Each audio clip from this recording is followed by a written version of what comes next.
Muito bom dia para você, feliz segunda-feira, boa semana de Liga dos Campeões, um ótimo Fred Café para todos nós. Eu, evidentemente, não estou em casa, não estou no nosso cenário usual, porque eu vim para Londres cobrir o primeiro jogo dos dois que eu vou cobrir nessa semana da Liga dos Campeões. Eu estou num hotel dentro das instalações do estádio do Chelsea, dentro das instalações do Stamford Bridge. Eu vou até pedir para o nosso cinegrafista mostrar aqui a janela, que ela... Só virar um pouquinho aqui. Não estou conseguindo falar com o meu cinegrafista. Porque não tem nenhum cinegrafista, evidentemente. A esquizofrenia, de vez em quando, ela ultrapassa os próprios limites.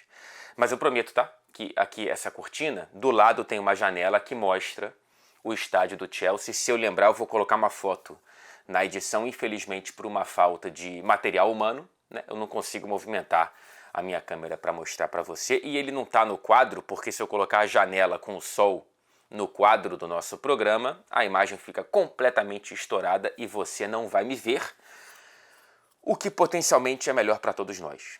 Mas eu resolvi não arriscar. Vamos lá, gente. Vamos focar na análise dessa sexta rodada da Premier League, praticamente completa. Ela não está concluída porque no fim do dia de hoje, no fim dessa segunda-feira, o Everton recebe o West Ham, de novo treinador. Tivemos a segunda troca de treinador já nesse começo de Premier League, com aroma de Brasileirão. É importante a gente não ficar nesse viralatismo de só a gente demite treinador, é claro que a gente demite muito mais, ou de que só a nossa arbitragem é ruim, e daqui a pouco eu vou entrar um pouco mais nesse ponto. Mas tivemos a segunda troca nesse começo. A primeira foi a saída do Nuno Espírito Santo e a chegada do Postecoglou no Nottingham Forest, e tivemos agora a realocação do Nuno Espírito Santo para a demissão tardia, né, já atrasada, de Graham Potter no West Ham. O Nuno Espírito Santo, ele gosta de aventura, né? Ele gosta de dificuldades. Ele é aquela pessoa que talvez não queira jamais uma situação confortável porque precisa sentir-se aplicando reviravoltas contra as estatísticas e as probabilidades. Então, o Nuno Espírito Santo não teve vida fácil no Tottenham, não teve vida fácil antes do Wolverhampton, tampouco no Nottingham Forest, e agora ele vai tentar salvar essa barca furada que é esse West Ham para a temporada 25-26. Parece ter time pior, então talvez não seja uma temporada de rebaixamento, ou talvez nem de uma luta tão complicada, e eu acho que o West Ham faz a decisão correta, tá? O fim de semana foi muito interessante, porque tivemos um sabadaço especialmente especial. Pela primeira vez desde 1994, muitos de vocês não haviam sequer visto a luz do dia ainda. E eu espero que muitos sim, né? Porque eu me sinto sozinho aqui se eu tiver um público majoritariamente pós-94, mas enfim. Pela primeira vez desde 94, Chelsea, Liverpool e United perderam no mesmo dia na Premier League. E pela primeira vez na era Premier League, portanto de 92 para cá, 8 gols foram marcados depois dos 90 minutos no mesmo dia, e essa tendência ela se esticou para domingo também. Lembrando que o nosso Fred Café é um oferecimento da Melita, café fresquinho para nós todos os dias. Eu não trouxe a caneca comigo porque depois vou ter que pegar avião e tudo mais, mas você sabe como é que é a nossa caneca da Melita, e o programa sempre está envelopado com o frescor e com as cores da nossa querida companheira especialista em café, conectando especialistas em futebol internacional. Toda segunda-feira, encontro marcado 11 horas da manhã. A Melita é o patrocinador oficial do Fred Café, é o patrocinador oficial do Real Madrid, e daqui a pouquinho falaremos, né, do Derby de Madrid. E a Melita desperta você para sentir mais o esporte. Feliz Fred Café para todos nós, repito. Vamos começar com a queda do líder, com a queda do único time até então 100% nas 5 rodadas iniciais da Premier League. Crystal Palace 2, Liverpool 1. Já existe quem grite que tem uma relação de freguesia, né? O Palace, depois de ser campeão da Supercopa para cima do Liverpool, é quem tira a invencibilidade dos Reds e o 100% para ser o único invicto nessas 6 primeiras rodadas da Premier League e com um requinte de crueldade porque o feitiço dos gols tardios quase se repetiu, porém terminou voltando-se contra o feiticeiro. O Liverpool brincou tanto com o perigo que acabou ferido. Brincou tanto com o fogo que acabou queimado. Antes, porém, de falarmos da derrota, falemos da vitória. Porque eu tenho uma questão quase que... Como é que é a expressão, rapaz? É complicado, hein? Não estou conseguindo achar a palavra correta. Mas é uma pergunta que não precisa de resposta, porque eu acho realmente difícil achar muitos treinadores que no período de Oliver Glasner no Crystal Palace fizeram e fazem um trabalho tão bom quanto. Quando ele chegou em fevereiro de 24, o Palace era 15º colocado na Premier League e tinha 11 derrotas em 17 jogos. O Roy Hodgson, um treinador importante para a história, né, recente do Crystal Palace, ele estava chamando a torcida de mimada por pedir do time dele um futebol mais constante, mais ofensivo, mais alegre, mais ambicioso, mais ousado. E ele falou, cara, vocês são mimados. Vocês estão achando o quê? Tá louco? O que eu tô te oferecendo é o suficiente. Talvez mais do que a condição que vocês me dão. E aí sai o Roy Hodgson, num cálculo que é sempre muito arriscado, né? De clubes desse escalão, que pode acabar dando um passo maior que a perna. Olha o West Ham, que aconteceu depois de tentar se livrar do marasmo de David Moyes. Olha que está tendo que, né, se reconstruir. O próprio Wolverhampton, o Burnley um pouco lá atrás, enfim. E o Crystal Palace conseguiu calcular corretamente, até porque achou no mercado um excelente treinador de futebol. De lá para cá, os mimados do Crystal Palace conquistaram a FA Cup, a Supercopa da Inglaterra, terminaram a temporada passada com a maior pontuação histórica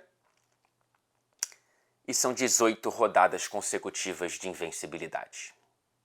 E tudo isso, meu amigo, tudo isso depois de primeiro perder Olise, e quem não conhecia, né, o que o Olise era capaz de fazer, agora já sabe, e depois perdendo Eberechi Eze, sem fazer grandes contratações, né? Inclusive é a grande queda de braço que fatalmente terminará com a não renovação do contrato ao fim da temporada e Oliver Glasner dará um passo, sabe-se lá para onde, mas eu tenho certeza de que haverá muitos candidatos atrás desse baita treinador, segundo grande trabalho consecutivo, né? Campeão da Europa League com o Frankfurt e veio para o Crystal Palace, o que mostra muito o tamanho da Premier League, né?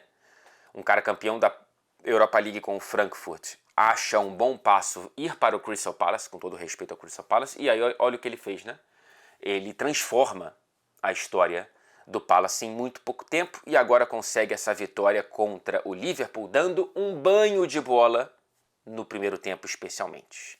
3 grandes defesas do Alisson, bola da trave do Mateta, 1-0 marcado pelo Sarr, mas já poderia ir para o intervalo com 2, 3 gols de vantagem. O próprio Arne Slot admite isso depois do jogo. O próprio Arne Slot que optou por uma formação tática de povoar o meio-campo, mudando o 4-2-3-1, o 4-3-3, sabe-se lá como você quer ler, para um 4-2-2-2, um losango no meio-campo que não funcionou. E o Palace, repito, perdão, deu um banho de bola para cima desse Liverpool. Na segunda etapa, o Slot ele voltou para a formação mais usual e o Liverpool melhorou.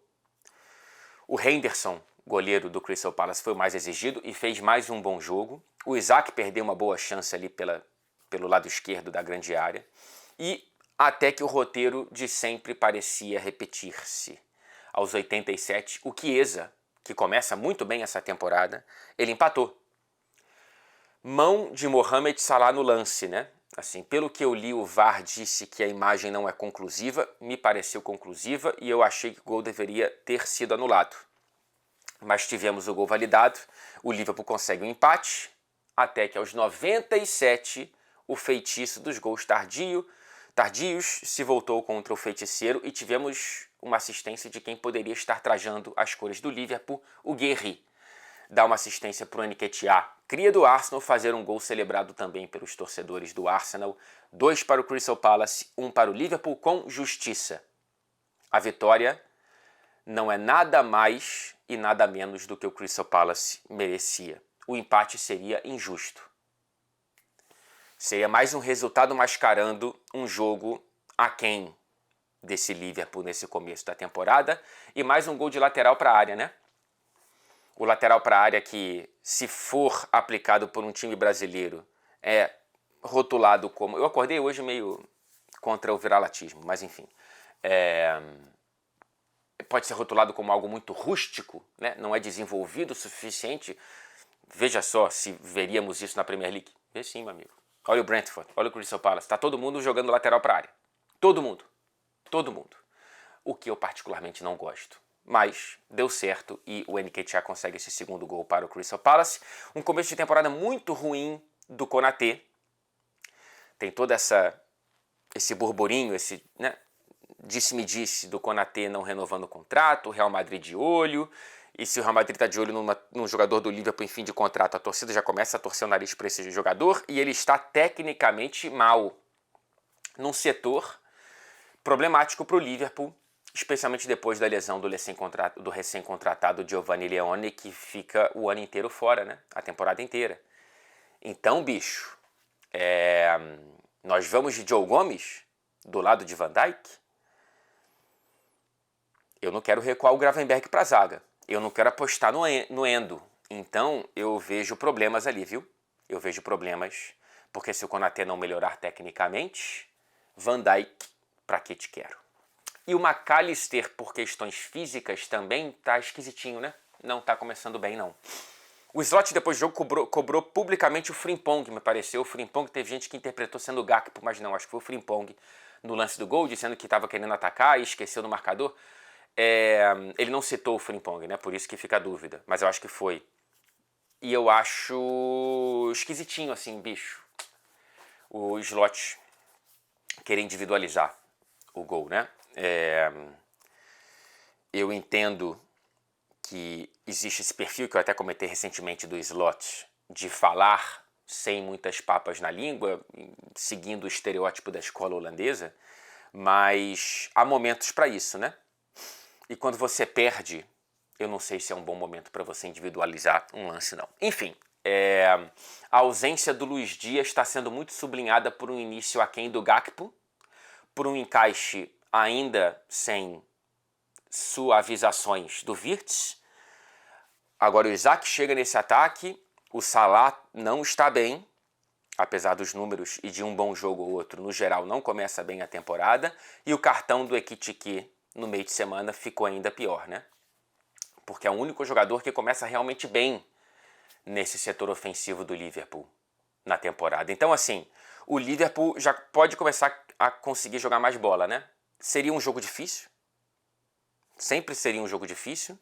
Esse Palace é muito bom, vive um começo de temporada mágico, porém, contudo, entretanto, o Liverpool já pode começar a desenvolver um futebol melhor do que resultados mascarando atuações mais ou menos com gols improváveis de repetição, por mais que o Chiesa tenha conseguido esses 87. No próximo jogo, o Liverpool visita o Galatasaray amanhã, nesta terça-feira, ou hoje, se você estiver vendo o Fred Café atrasado, ou ontem, se você estiver, né, fora da casinha, na HBO Max, como sempre, e no Space, o Liverpool que venceu na estreia, né, da Champions, o Atlético de Madrid, nesses gols, mas foi um bom jogo. E o Galatasaray foi goleado pelo Frankfurt, né? Glasen estava lá até ontem, por 5-1. E o Palace estreia na Conference League contra o Dinamo de Kiev, jogo na Polônia, na quinta-feira. O Dinamo que foi caindo pelas tabelas, né? Primeiro na Champions, na pré-Champions para o Pafos e depois na Europa League para o Maccabi Tel Aviv. Vamos passar para quem melhor capitalizou, melhor se aproveitou dessa derrota do líder, menos líder, porém ainda líder, que é o Arsenal vencendo o Newcastle fora de casa por 2-1. Era quem tinha o jogo mais difícil, né? Ainda que visitar o Palace seja muito difícil, visitar o Newcastle, que tem um começo de temporada pior do que o Palace, é mais difícil. É mais difícil você visitar. O Palace ainda não tinha vencido dentro de casa nesse começo de Premier League. Tinha empatado com o Sunderland. Tinha empatado com o... Rapaz, com quem? com o Forest dentro de casa. Então, assim, o Liverpool foi o primeiro jogo que o Palace conseguiu vencer dentro de casa nesse começo de Premier League, então eu acho mais difícil visitar o St. James's Park, que é realmente o inferno. E o Arsenal conseguiu dominar o jogo. O Arsenal conseguiu ser o senhor da partida. E depois das críticas que eu ainda considero justas que eu fiz ao Arteta no empate contra o Manchester City, na rodada passada, principalmente olhando para a escalação, dessa vez só acerto, tá? Dessa vez só acerto, e eu diria isso mesmo se não vencesse o jogo, porque o Arsenal entra em campo com uma escalação que sugere o seguinte: eu quero atacar, eu quero agredir, eu quero dominar o adversário para além da posse de bola. Então, mais importante do que os 63% de posse é o Arsenal conseguir 20 chutes contra 8 do Newcastle. É o Arsenal conseguir 2 gols, sendo que não tinha marcado em nenhuma das últimas 3 visitas ao St. James's Park. Então, assim, na temporada passada tem um chute a gol. Agora deu 20. Se você coloca o Eze no meio-campo, você apresenta a carta de intenções. E o Eze fez a diferença. Aliás, o Eze só não sai com um gol no primeiro tempo porque o Pope fez milagres. Mas é claro que não dá para falar desse jogo sem passar centralmente pela arbitragem da Premier League, que insiste em ser o grande problema da liga, né? Assim, a Premier League tem vários pontos positivos, alguns pontos negativos, e o principal deles é a arbitragem. E assim, a arbitragem é um calcanhar de Aquiles do esporte, né? Assim, do futebol. Isso é um debate que depois a gente pode entrar. Mas a arbitragem é realmente um problema. E com jogos cada vez com mais ângulos, a arbitragem fica cada vez mais exposta. Ainda que com recursos de tecnologia que diminuem os erros, mas não anulam como dessa vez. Né? Assim, 2 erros que eu considero graves e diferentes. Né? São lances diferentes e a ordem técnica das decisões da arbitragem são diferentes, porque no primeiro o VAR tira a marcação e no segundo o VAR não reverte a marcação de campo, que não foi... O VAR não sugere a marcação. No primeiro o árbitro dá, no segundo o árbitro não dá. Vamos lá, são 2 lances dentro das grandes áreas. No primeiro tempo, o Murphy, que eu acho um jogador aquém, tá? Para o que o Newcastle precisa e deveria ter como titular, ele recua mal a bola, o Gyökeres sai na cara do Nick Pope, que chega varrendo e jantando o Gyökeres e a bola, tudo junto. O árbitro marca pênalti e o VAR sugere a revisão no monitor, dizendo que o Nick Pope toca na bola antes. E eu vejo sim o toque na bola. O Pope chega primeiro na bola, mas para mim isso importa muito pouco. Porque ele só encosta na bola porque ele vai como um trem desenfreado para cima do Gyökeres. Então, tudo bem, ele toca na bola. Mas ele, para tocar na bola, ele vai e faz uma falta muito clara para cima do Gyökeres, né? Assim, eu não vejo por que o toque na bola deveria ser central para a reversão da marcação. E aí, ainda que haja o toque na bola, segue sendo um lance subjetivo, tanto é que o árbitro vai para o monitor. Mas se é um lance subjetivo, por que chamar? Então eu acho um erro grave, estava 0-0 e o Arsenal deveria ter recebido um pênalti por ali. O segundo erro grave, a partida já estava 1-1, o Voltemade abre o placar de cabeça num erro grave do Gabriel Magalhães. O Gabriel termina como herói, mas ele poderia ter saído como vilão. Porque ele erra no gol do Newcastle. Cara, ele se joga. Por que o Gabriel Magalhães se joga naquele lance, bicho? Porque ele sentiu o contato das mãos do Voltemade e ele achou que seria o suficiente para ele conseguir uma falta. Ele estava inteiro na bola. Ele estava na frente do Voltemade para cortar aquela bola no jogo aéreo. Ele é forte no jogo aéreo. Eu não entendi porque o Gabriel Magalhães optou por um caminho preguiçoso nesse lance e ele é culpado pelo gol do Newcastle. E depois, o Merino, que entrou no segundo tempo numa posição diferente a que ele tinha sido titular contra o Manchester City, então uma coisa não invalida a outra, né? Eu acho ruim a titularidade do Merino, eu acho boa a entrada do Merino, são duas situações diferentes, até porque ele não entra no lugar do Eze. Enfim, o Merino faz o gol de cabeça, ele tem intimidade, né? O Merino dentro da área, ele realmente é um cara que consegue, é o McTominay espanhol, e ele consegue esses gols. O Arsenal consegue um empate de maneira muito merecida, só que aí no segundo tempo estava 1-1, o Elanga entra na área, cruza, numa bola quase dividida com o Gabriel Magalhães, que dá o carrinho assim e a bola bate no braço. O árbitro não marca pênalti, e o VAR revisa e vê que há, segundo a imagem do VAR, quer dizer, segundo a interpretação do VAR da imagem, há um toque na caneleira do Gabriel Magalhães antes da bola bater no braço, ou seja, ela é uma bola desviada. Ela não é uma bola que vai direto. Bicho, eu posso estar cego, mas eu não vejo nenhum ângulo conclusivo de que o desvio na caneleira do Gabriel Magalhães foi tão violento assim para alterar tanto a trajetória da bola. Então eu acho um erro grave do VAR de não sugerir a marcação do pênalti. E não é mandar o árbitro para o monitor não, tá? É falar, querido, foi mão e você tem que marcar o pênalti, acabou. Enfim, acho ruim. Então são dois erros, um para cada lado. O torcedor do Arsenal pode argumentar que o primeiro erro é mais grave porque é mais cedo no jogo e altera a história da partida, mas enfim, é um erro para cada lado. E a arbitragem foi muito, muito mal. A arbitragem de campo e, pior ainda, o árbitro do VAR.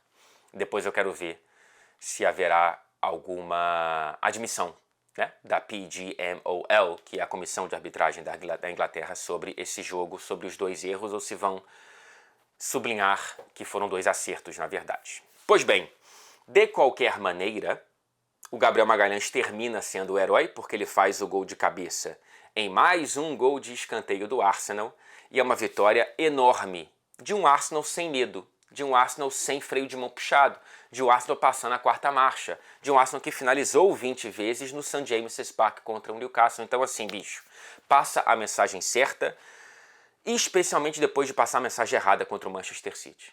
Eu fiquei ainda mais irritado quando o Arteta veio falar que recebeu mensagens de pessoas elogiando que ele dominou o Manchester City. Não era o suficiente e agora foi mais do que o suficiente. Isso aí é o que um time que quer ser campeão e que precisa ser campeão, depois de 3 vices seguidos, tem que fazer. Então, assim, eu estou de barriga cheia com o Arsenal nessa rodada, tá?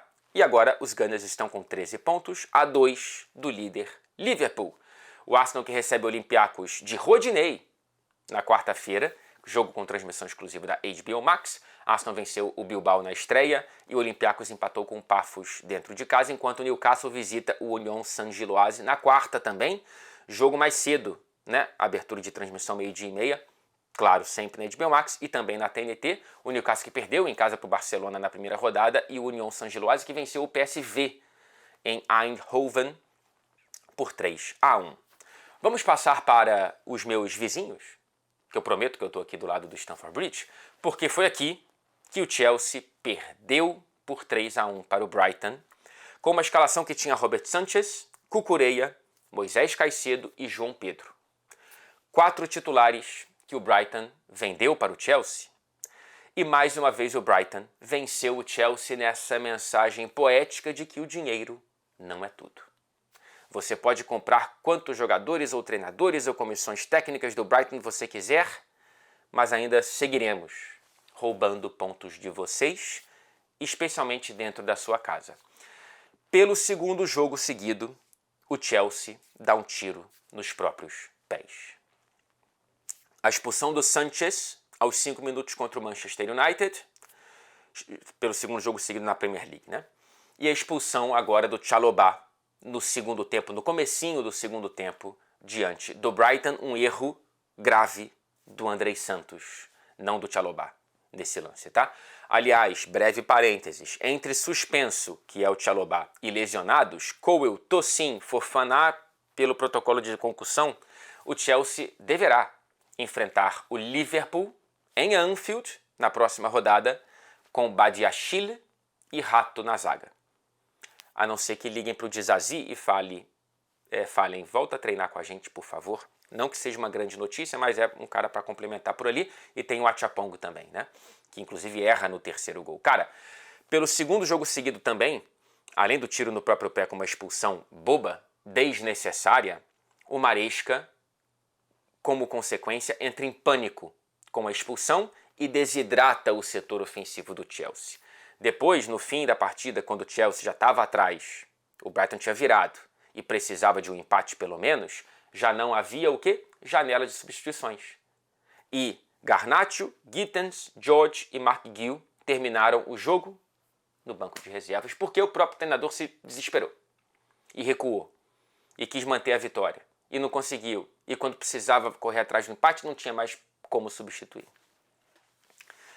A escalação do Chelsea sem o Palmer, que está lesionado até pelo menos o fim dessa próxima data FIFA, infelizmente, e sem o Buonanotte, por conta do acordo de empréstimo com o Brighton. O Maresca usou o Reece James na lateral direita e não no meio. Aí o Andrei Santos foi para o meio. O Enzo Fernandes deu um passo à frente, que aliás fez o primeiro gol do Chelsea no primeiro tempo. E o Estevão na ponta direita. Né? Enzo de 10, Estevão na ponta direita, Pedro Neto na esquerda e o João Pedro como centroavante.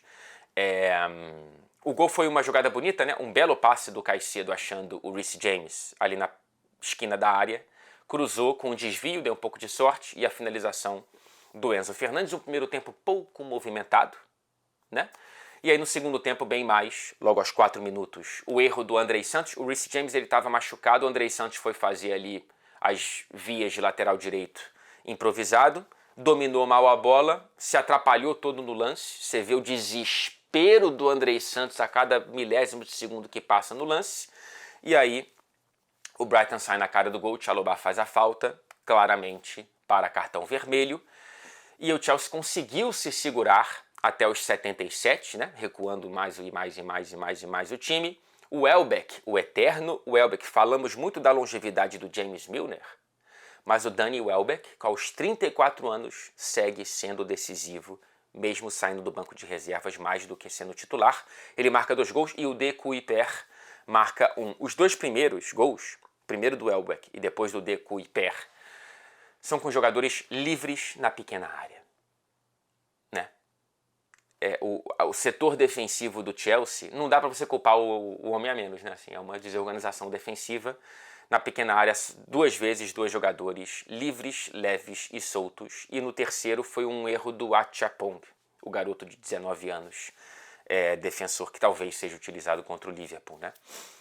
Então, bicho, já temos um reforço já na 6ª rodada, sem muito medo de errar, de uma mensagem que a gente já tinha conversado aqui, né? O Chelsea não vai brigar mesmo pelo título da Premier League. O que é um problema para tantos investimentos e para um elenco que poderia estar mais equilibrado não fosse uma pane, uma cãibra mental, não sei se do Maresca, não sei se da diretoria, não sei se um pouco dos dois, de não trazer reforços para os setores mais necessitados. Encher o time de ponta, inclusive pontas futuros, que vão chegar na próxima temporada, e não ter contratado zagueiro, especialmente depois da lesão do Cole, não ter contratado, né, um goleiro, ou ter contratado um goleiro melhor entre tantos goleiros contratados, né, nas últimas janelas. Então, assim, bicho, eu não acho que seja uma surpresa. Mas já temos, na 6ª rodada, um Chelsea tropeçando de maneiras consecutivas em rodadas de Premier League. Vamos ver o que acontece nas Copas. E aí teremos o jogo que eu estou aqui para cobrir, nessa terça-feira na TNT e na HBO Max, Chelsea e Benfica, o retorno de José. Mourinho está de volta a Stamford Bridge. O Chelsea que vem de derrota para o Bayern de Munique na estreia e o Benfica que veio de derrota em casa para o Karabag de virada, tanto é que por isso que o Mourinho chegou, foi a demissão do Bruno Lage. Passando para Manchester City 5, Burnley 1, uma vitória obrigatória, não contudo sem méritos, né? Desse Manchester City pegando tração na temporada depois de alguns tropeços logo antes da primeira data FIFA. Uma goleada que parece que retrata um jogo fácil o tempo todo, não foi. Ela só virou goleada nos minutos finais, quando o setor defensivo do Burnley literalmente bateu cabeça. No primeiro tempo teve um momento esquisito ali nos 20 minutos finais, antes do intervalo, quando o Burnley consegue um empate e abandona a retranca, pela poesia da retranca, e quando tenta atacar, consegue encontrar as vulnerabilidades de um Manchester City que ficou meio perdido ali. No segundo tempo, o City volta melhor, senhor do jogo mais uma vez, e consegue ir construindo a vitória. Foi, então, um fim de primeiro tempo estranho, mas o jogo não foi tão estranho para o City quanto foi para Maxime Esteve, o zagueiro francês do Burnley, que é apenas o 6º jogador na era Premier League a marcar 2 gols contra na mesma partida. E foram 2 gols contra em que eu dou uma culpadinha nele, assim, bicho. Não foi tipo, caramba, coitado, que azar. Foi meio, caramba, o que você está fazendo aí? Caramba, o que você está fazendo aí de novo? Então, realmente deve ser uma sensação muito estranha, né? Você fazer 2 gols contra no mesmo jogo. O Jamie Carragher já fez isso. Num jogo pelo Liverpool, acho que contra o próprio Manchester United, foi contra o Arsenal. Foi um jogo de Big Six, tá? Enfim, é um desses 6 aí. E agora a gente tem o Steve como um desses integrantes de um clube muito especial e que não deve ter um encontro anual, eu suspeito. Quem também marcou 2 vezes foi Erling Haaland. Evidentemente, 2 gols e uma assistência para os poucos caracóis do cabelaço de Erling Haaland, que consegue de cabeça dar uma assistência para o gol do 2-1. Então, uma assistência mais importante, entre aspas, do que os gols, porque é ela quem desenrola os nós do jogo. Uma assistência para o Matheus Nunes. E agora, com os 2 gols, o Erling Haaland tem 8 gols em 6 rodadas e apenas 7 clubes dos outros 19 da Premier League têm mais gols do que o jogador. Clubes, mais gols do que Haaland. Os outros 12 têm os mesmos 8 gols ou menos. Portanto, 12 de 19 clubes dessa Premier League têm menos gols do que o Haaland. Clubes! Repito.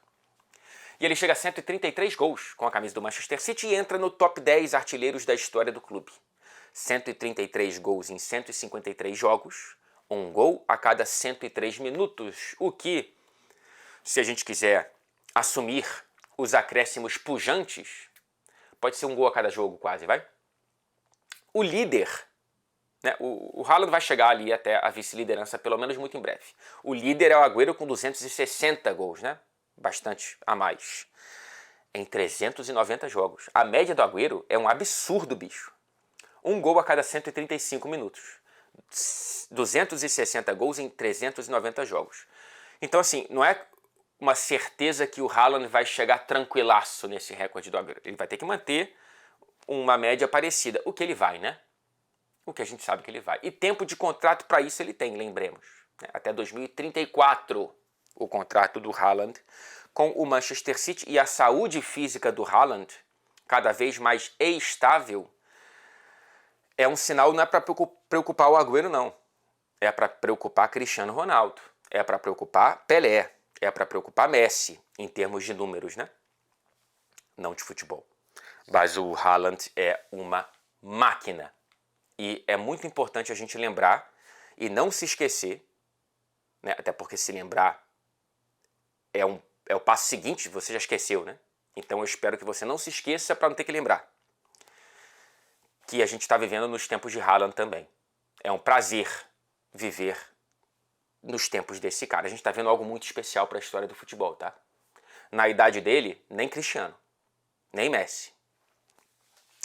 O melhor jogador em campo, no entanto, foi o belga Jeremy Doku, que faz um começo de temporada radiante, exuberante. Tá jogando muita bola e foi o líder técnico. Foi o cara que desamarrou a retranca do Burnley. O Savinho foi titular pela primeira vez nessa Premier League do outro lado e não conseguiu fazer o que o Doku fez. Então, assim, o começo de temporada do Doku é muito bom, e eu volto naquele ponto, né? A pouca liberdade que o Guardiola dá é mentira. É mentira. Olha o que o Jeremy Doku está fazendo. Ele não fazia porque ele não estava conseguindo fazer. E o Savinho não está conseguindo fazer nesse começo de retorno de lesão. Então, assim, é muito mais a questão técnica. É difícil mesmo fazer o que ele está fazendo. E ele está conseguindo ser muito decisivo, muito impactante. Muito bom começo de temporada. E temos cânticos da torcida do Manchester City na direção da torcida do Burnley dizendo: vocês vão cair junto com o United. O City que visita o Mônaco na quarta-feira é o segundo jogo que eu cubro, tá? Nessa semana. Perdão. Então, Chelsea-Benfica, não durmo, pego um voo, chego em Mônaco e cubro o jogo do City contra o time da casa na quarta-feira, jogo transmitido pela HBO Max, como sempre, e também pelo canal Space. E aí falemos do porquê a torcida do City estava cantando para a torcida do Burnley algo sobre o Manchester United, porque foi logo depois. O jogo de mais cedo, no sábado, foi Brentford 1, Manchester United, Brentford 3, Manchester United 1. O renascimento de Igor Thiago sambando no eterno enterro do Manchester United. Muito bonito ver o Igor Thiago vivendo um dia como esse, cara, e um começo de temporada saudável. E a consequência da saúde física para bons jogadores é o rendimento técnico. Em julho do ano passado, o Igor Thiago tinha acabado de chegar no Brentford, de dar o grande salto da carreira depois de temporadas eletrizantes, primeiro na Bulgária com o Ludogorets e depois na Bélgica com o Bruges. Ele chega na Premier League, enfim, e ele tem uma lesão grave no menisco do joelho. Ele mal entra em campo na primeira temporada com o Brentford, que de uma temporada para outra perde os dois grandes artilheiros do time, vende o Mbeumo para o United, vende o Wissa para o Newcastle, e o Igor Thiago começa a desabrochar com a estabilidade física, e agora já são 5 gols nesse começo de temporada, os 2 primeiros da vitória contra o Manchester United. Cria da toca, hein? Eu não lembro do Igor Thiago no Cruzeiro, mas eu vejo muito cruzeirense comentando nas minhas redes sociais que ele era muito vaiado na Série B, por uma impaciência da torcida do Cruzeiro. Eu não sei se é verdade, eu quero te escutar, cruzeirense, se aqui você estiver. Especialmente você, Marcelo Becker. Não sei se está aqui. 1-0, o primeiro gol, ele é de um belo lançamento do Jordan Henderson, que começa bem, essa Premier League com a camisa do Brentford, mas o Maguire está tentando fazer uma linha de pendimento completamente atrasada, não consegue correr atrás do Igor Thiago, um gol meio de pelada, vai? Para o Manchester United sofrer logo aos 8 minutos. Gol do Igor Thiago, um belo chutaço, né? Do atacante brasileiro, muito bonita a finalização. E logo aos 20 minutos ele consegue o segundo, numa jogada que começa com uma falha do De Ligt e termina com um rebote mal dado pelo Bayindir, que entre o primeiro e o segundo gols já tinha salvado o Manchester United em 2 belas defesas, só que nessa ele rebate para o meio da área. O Igor Thiago, como bom centroavante que é, conclui. 2 para o Brentford, 0 para o Manchester United com 20 minutos de jogo. O Brentford era o time com menos finalizações na Premier League, em toda a Premier League, nas primeiras 5 rodadas. Tinha 6 gols e conseguiu fazer 2 em 20. É impressionante, bicho. Aí o United consegue o 2-1. Né? O Sesco marcando ali em 3 finalizações na mesma jogada. Ele consegue fazer o primeiro gol dele com a camisa do Manchester United. Não acho que fez uma boa partida, mas enfim, 2-1. E aí o jogo foi cozinhando, o Manchester United tentando ali não se expor muito a contra-ataques, mas começando a pressionar. O Matheus Cunha faz uma boa jogada, pênalti para o Manchester United. Bruno Fernandes vai para a marca da cal e perde o segundo pênalti nessa temporada. É um sinal de recessão econômica, né? Assim, o Bruno Fernandes perder pênaltis, bicho. Até o começo dessa temporada, em 68 pênaltis batidos na carreira, o Bruno Fernandes tinha convertido 61. Uma taxa de conversão de 91%. E ele vai agora, pede 2 de 3. Impressionante. Só que ele não só perdeu, ele foi defendido por um goleiro que se agiganta. Há goleiros que diminuem, né? Por exemplo, Courtois é um dos melhores goleiros da história do futebol, só que nos pênaltis ele é risível. O Kelleher não é um dos melhores goleiros da história do futebol, mas ele é muito bom dos pênaltis. Fora as disputas nas Copas que ele conseguiu vencer com a camisa do Liverpool, né, disputa de pênaltis, contando apenas pênaltis durante as partidas, ele na carreira enfrentou 7 e defendeu 4. 4. Um aproveitamento superior a 50%. A vítima passada havia sido o Mbappé e agora ele defende um pênalti de Bruno Fernandes. E aí, bicho, a gente tem a questão Deixa eu só avisar que eu tô atrasado aqui. Eu tô atrasado para descer e encontrar com a Carolina Albuquerque, que é uma pessoa muito pontual, né? E eu deveria ser também, mas é minha pontualidade britânica. Ela tá aqui no nosso cafezinho, o papo tá bom, né? Aqui, a teimosia do Rubem Amorim, ela mais uma vez trava esse... Cara, essa vitória era obrigatória, bicho. Eu falei isso na live aqui no canal, né? De prévia da rodada. Queria que você estivesse lá, se você não esteve. Se você esteve, obrigado pela companhia. Mesmo que você tenha visto gravado, também foi uma companhia. Cara, o Rubem Amorim enfrenta um Brentford que começou mal e que perdeu muitos jogadores e que nas condições atuais de temperatura e pressão era um jogo para o United ganhar e conseguir pela primeira vez com o Rubem Amorim 2 vitórias seguidas na Premier League. O cabelo do rapaz vai crescer para sempre, a gente já sabe disso. E a teimosia do Rubem Amorim é muito grande, bicho. É muito grande. Assim, primeiro que nos números horrorosos, ele agora chega a 200 jogos como treinador. Em 33 rodadas na Premier League, pelo Manchester United, evidentemente, ele chega agora a 17 derrotas. 51% dos jogos do Rubem Amorim como treinador na Premier League terminaram com derrota. No Campeonato Português, pelo Sporting, em 167 jogos, foram 14 derrotas, somente 3 a menos. Ou seja, 8% dos jogos no português foram derrotas, 51% dos jogos no inglês foram derrotas. Dia e noite, né? Assim, um contraste absoluto e absurdo. E assim, eu tô começando a largar a mão, tô soltando a mão do Rubem Amorim, bicho, porque essa fixação dele de querer estar, eu acho que ele tá começando a querer estar certo, mais do que querer ajudar o Manchester United. Ele quer dobrar a aposta nas próprias convicções e dobrar a aposta nos próprios erros. Ele chega em certo momento no segundo tempo a colocar o Mbeumo de ala direito, sem abandonar o esquema de 3 zagueiros, quando o Mount entra no lugar do Shaw.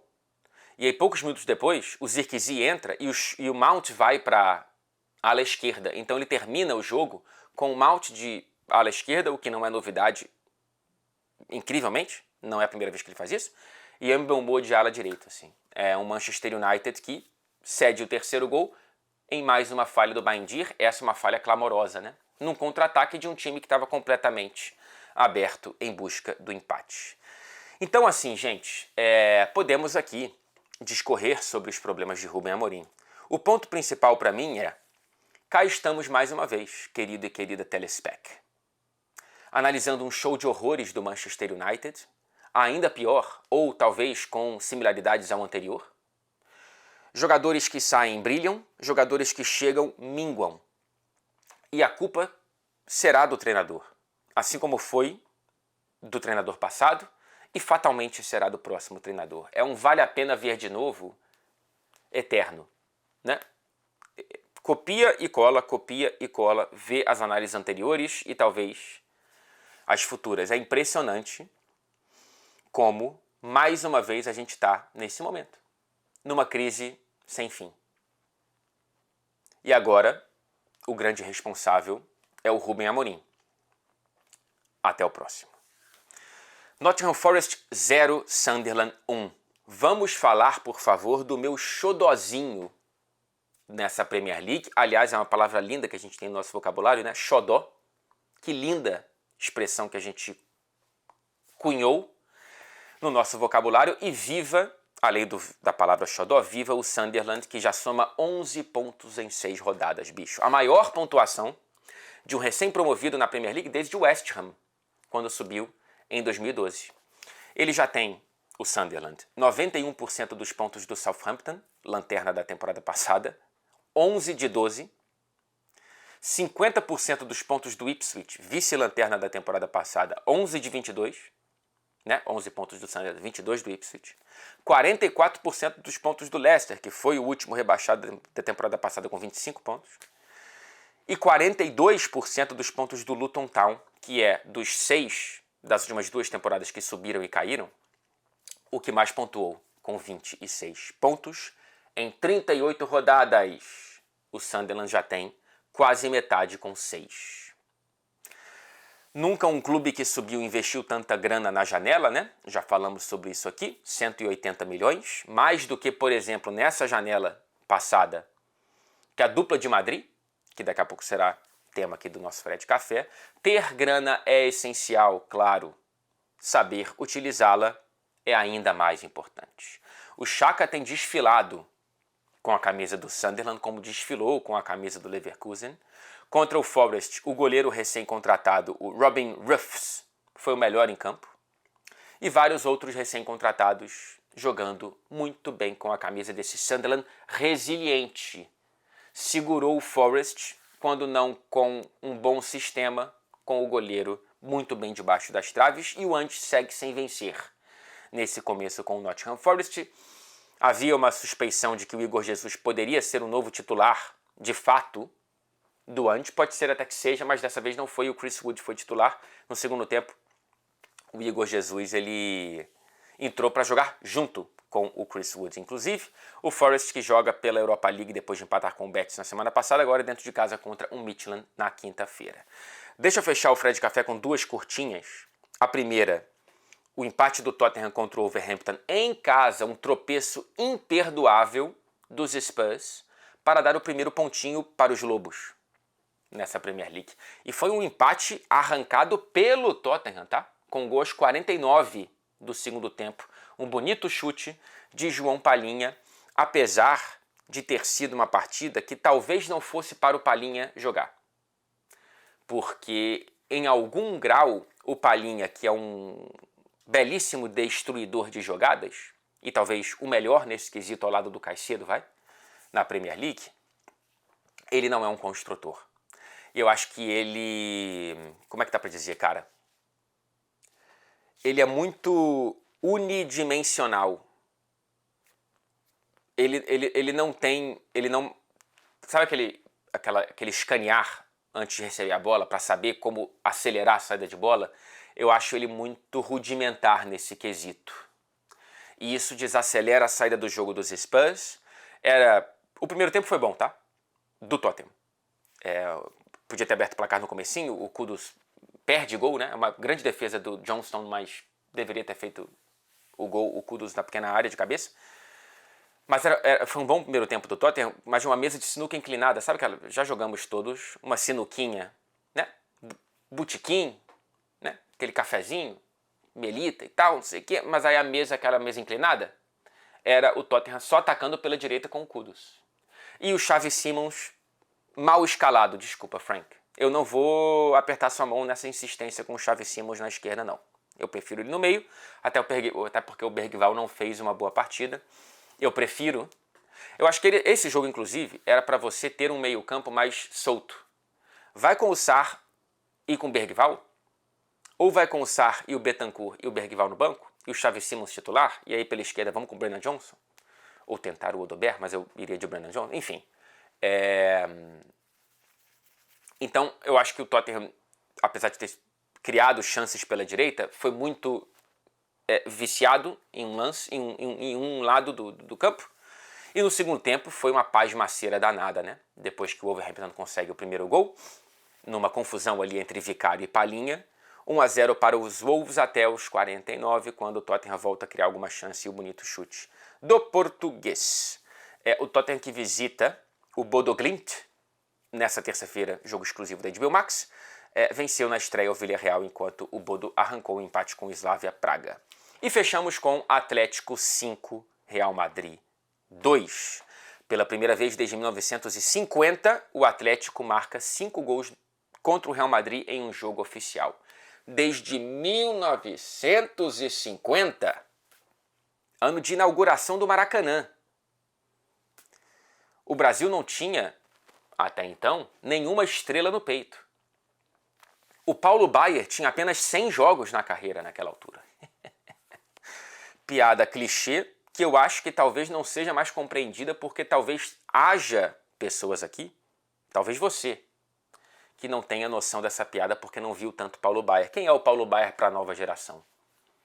É o Modric? Não, quem é o nosso Paulo Baier? Thiago Silva? Não. Porque o Paulo Baier era um cara muito bom, mas ele tinha uma longevidade de um jogador... É o Nenê, né? Talvez seja o Nenê. Mas talvez não. Não, Paulo Baier é o Paulo Baier. Não tem comparação. Voltando. Uma humilhação, tá? Imposta pelo Atlético contra o Real Madrid. Uma humilhação da intensidade apaixonada contra a leveza técnica um pouco largadinha, assim. Teve gol de bola aérea, teve gol de falta, teve gol de pênalti, teve gol de bola rolando, teve até gol do Griezmann, que não marcava há 22 rodadas. É claro que ele marcaria contra o Real Madrid dentro de casa no Metropolitano. Os 3 primeiros gols foram em jogadas de bola aérea, né? O terceiro que causou o pênalti. Impressionante a fragilidade defensiva nesse quesito do Real Madrid nesse jogo. Uma defesa em pane, o Hausen mal, o Courtois mal.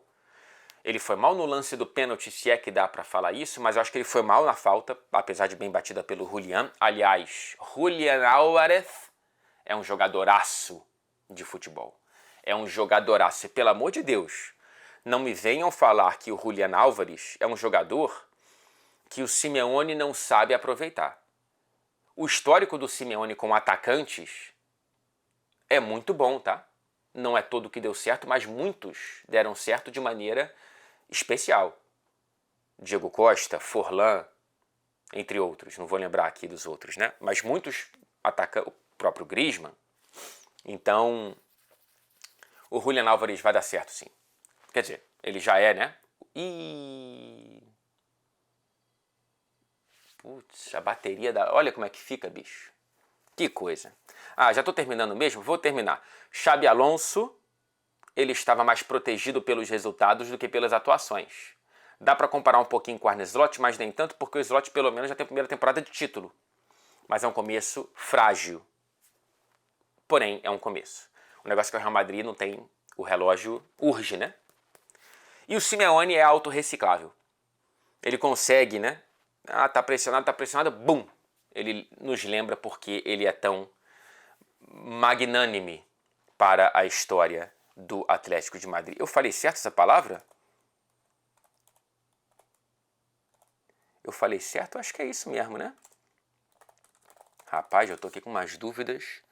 É isso mesmo, magnânimo, né? Magnânimo, que tem grandeza, que tem magnanimidade. Rapaz. Então, e se eu fosse torcedor do Flamengo, que eu tô longe de ser, eu ficaria feliz com mais uma reciclagem do Diego Pablo Simeone e na torcida para que ele continue por lá, porque o próximo da lista provavelmente é o seu Felipe Luiz, torcedor rubro-negro. Nessa terça-feira o Real Madrid visita o Kairat. Tati Mantovani, andei até encontrar o Cazaquistão. Jogo de mais cedo, 12h30 na TNT, na HBO Max. E depois, na própria terça, tem na HBO Max o Atlético recebendo o Frankfurt.